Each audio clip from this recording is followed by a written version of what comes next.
কখনো ভেবে দেখেছেন একটা উৎসব যার শুরুটা হয়েছিল নিছক খাজনা আদায়ের একটা নিয়ম থেকে, সেটা কিভাবে একটা গোটা জাতির প্রাণের উৎসব হয়ে উঠতে পারে?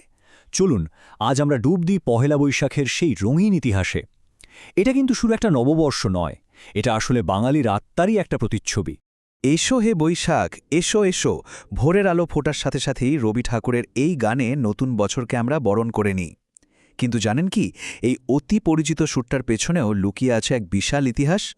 হ্যাঁ, এই উদযাপনটা ক্যালেন্ডারের পাতা উল্টালোর চেয়েও অনেক অনেক বেশি কিছু। তাহলে প্রশ্নটা হলো, কিভাবে ষোড়শ শতকের একটা খাজনা আদায়ের নিয়ম আজকের এই প্রাণবন্ত অসাম্প্রদায়িক উৎসবে পরিণত হল? চলুন এই অবিশ্বাস্য রূপান্তরের গল্পটাই আজ খুঁজে বের করা যাক। তো চলুন এই যাত্রার শুরুতেই দেখে নিই কিভাবে পহেলা বৈশাখ একটা জাতির আত্মার উদযাপনে পরিণত হল।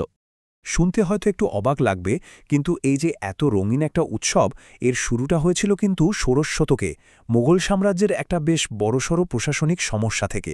ঐতিহাসিক রেকর্ডগুলো যা বলছে, সম্রাট আকবর তখন একটা বেশ বড় চ্যালেঞ্জের মুখে পড়েছিলেন। দেখুন সমস্যাটা কোথায় ছিল। সাম্রাজ্যের খাজনা আদায় করা হতো চান্দ্র হিজরি ক্যালেন্ডার অনুযায়ী, কিন্তু কৃষকরা তো আর চাঁদ দেখে ফসল ফলান না, তারা চলেন সূর্যের হিসেবে, মানে সৌর ক্যালেন্ডার মেনে। ফলে কি হতো, প্রায়ই ফসল তোলার আগেই খাজনা দেওয়ার তারিখ এসে পড়ত। ভাবুন তো কৃষকদের অবস্থা।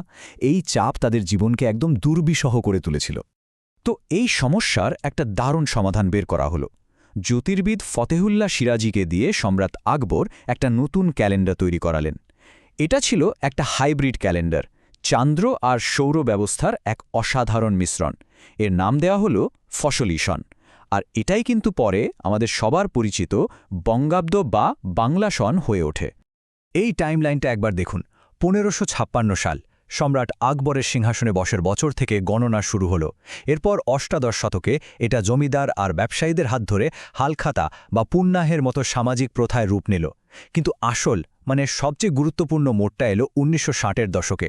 তখন পহেলা বৈশাখ হয়ে উঠল পাকিস্তানি শাসনের বিরুদ্ধে বাঙালির সাংস্কৃতিক প্রতিবাদের এক আগুন ঝরা প্রতীক। খাজনা আদায় থেকে সাংস্কৃতিক প্রতিরোধ, এই যে পুরো যাত্রাটা, এটাই পহেলা বৈশাখের আসল শক্তি, আসল গল্প। আচ্ছা, ইতিহাস তো অনেক হলো, এবার চলুন ইতিহাসের পাতা থেকে সোজা রাজপথে নেমে আসি। দেখি কিভাবে এই উৎসব আমাদের চোখ, কান, মন সবকিছুকে মাতিয়ে তোলে, হয়ে ওঠে সংস্কৃতির এক জীবন্ত ক্যানভাস। পহেলা বৈশাখের কথা ভাবলেই দুটো রঙের ছবি ভেসে ওঠে, তাই না? সাদা আর লাল। বিশেষ করে নারীদের পরনের ওই যে লাল পেরে সাদা শাড়িটা, এই রঙগুলোর কিন্তু গভীর অর্থ আছে। সাদা যেখানে পবিত্রতা, শান্তি আর নতুন শুরুর কথা বলে, সেখানে লাল হলো জীবন, শক্তি আর ভালোবাসার প্রতীক। একদম উৎসবের হৃদস্পন্দনের মতো।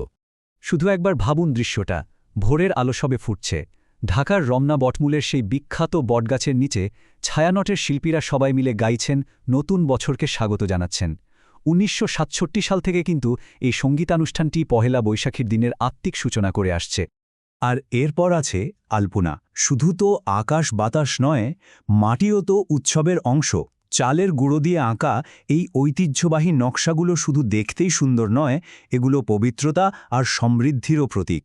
আর সবচেয়ে সুন্দর দৃশ্য হল যখন সবাই মিলে এই আলপনা আঁকে, তখন সাধারণ রাস্তাও যেন হয়ে ওঠে উদযাপনের এক বিশাল ক্যানভাস।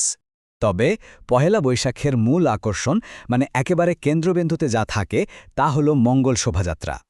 এটা কিন্তু স্রেফ একটা রঙিন মিছিল নয়, এর একটা গভীর ইতিহাস আছে। ঐতিহাসিক তথ্য অনুযায়ী এর শুরু হয়েছিল ১৯৮৯ সালে সামরিক শাসনের বিরুদ্ধে এক শৈল্পিক প্রতিবাদ হিসেবে। ঢাকা বিশ্ববিদ্যালয়ের চারুকলা অনুষদের ছাত্র শিক্ষকরাই এর সূচনা করেছিলেন। তাই এর প্রতিটি মুখোশ, প্রতিটি ভাস্কর্য আসলে অন্যায়ের বিরুদ্ধে আশা আর সহনশীলতার একটা শক্তিশালী বিবৃতি। আর এই শোভাযাত্রার প্রতীকগুলো কিন্তু খুব ইন্টারেস্টিং। প্রত্যেকটার একটা গভীর অর্থ আছে। যেমন ধরুন, বিশাল পাখি বা পায়রা, যা শান্তি আর সমৃদ্ধির কথা বলে। আবার বাঘ কিংবা সিংহ হল অন্যায়ের বিরুদ্ধে সাহসের প্রতীক। মা আর শিশুর মোটিফটা নতুন সৃষ্টির কথা বলে। এই প্রতীকগুলো যেন কোনো কথা না বলেই এক সর্বজনীন ভাষায় সবার কাছে মঙ্গলের বার্তা পৌঁছে দেয়। আর এই অনন্য প্রতিবাদ আর সাংস্কৃতিক প্রকাশের গুরুত্ব কিন্তু বিশ্বজুড়েও স্বীকৃতি পেয়েছে। ২০১৬ সালটা আমাদের সবার জন্য একটা বিরাট গর্বের বছর। কারণ ঠিক সে বছরই ইউনেস্কো মঙ্গল শোভাযাত্রাকে মানবতার বিমূর্ত সাংস্কৃতিক ঐতিহ্য বা intangible cultural heritage of humanity হিসাবে স্বীকৃতি দেয়। তো রাজপথের এই বিশাল আয়োজন আর আড়ম্বরের বাইরেও পহেলা বৈশাখের আরেকটা রূপ আছে। এটা আমাদের আরও গভীরে নিয়ে যায়, যেখানে খাবার, মেলা আর আন্তরিকতার ছোঁয়ায় আমাদের সামাজিক বন্ধনগুলো আরও মজবুত হয়ে ওঠে। মনে আছে আমরা খাজনা আদায়ের কথা বলছিলাম, সেই শেকড় থেকেই কিন্তু জন্ম নিয়েছে হালখাতা প্রথা। বছরের প্রথম দিনে ব্যবসায়ীরা পুরনো হিসাবের খাতা বন্ধ করে নতুন খাতা খোলেন আর ক্রেতাদের মিষ্টিমুখ করিয়ে সম্পর্কটা ঝালিয়ে নেন। ফলে ক্রেতা বিক্রেতার সম্পর্কটা আর শুধু বাণিজ্যিক থাকে না, এটা হয়ে ওঠে বিশ্বাস আর শ্রদ্ধার এক দারুণ সামাজিক উৎসব। আর বাঙালি উৎসব মানেই তো খাওয়া দাওয়া। পহেলা বৈশাখও তার ব্যতিক্রম নয়। একসময়কার গ্রামের সাধারণ খাওয়ার পান্তা ইলিশ আজ কিন্তু বাঙালি পরিচয়ের এক অবিচ্ছেদ্য অংশ। সাথে থাকে বিবিধ ভর্তা, মাটির পাত্রে জমানো ঠান্ডা মিষ্টি দই। সব মিলিয়ে এই দিনের ভোজটা আসলে একটা সামাজিক মিলনমেলা ছাড়া আর কিছুই নয়। এরপর আসা যাক বৈশাখী মেলার কথায়। এই মেলাগুলো যেন আমাদের লোকশিল্পের এক একটা জীবন্ত জাদুঘর। মাটির টেপা পুতুল, রঙিন ঘোড়া, কাঠের নাগরদোলা, এগুলো কিন্তু শুধু খেলনা নয়, এগুলো আমাদের গ্রামের হাজারো নাম না জানা শিল্পীর সৃজনশীলতা আর শত শত বছরের ঐতিহ্যকে শহরের মানুষের সামনে তুলে ধরে। তাহলে পুরোটা মিলিয়ে আমরা কি দেখতে পাচ্ছি?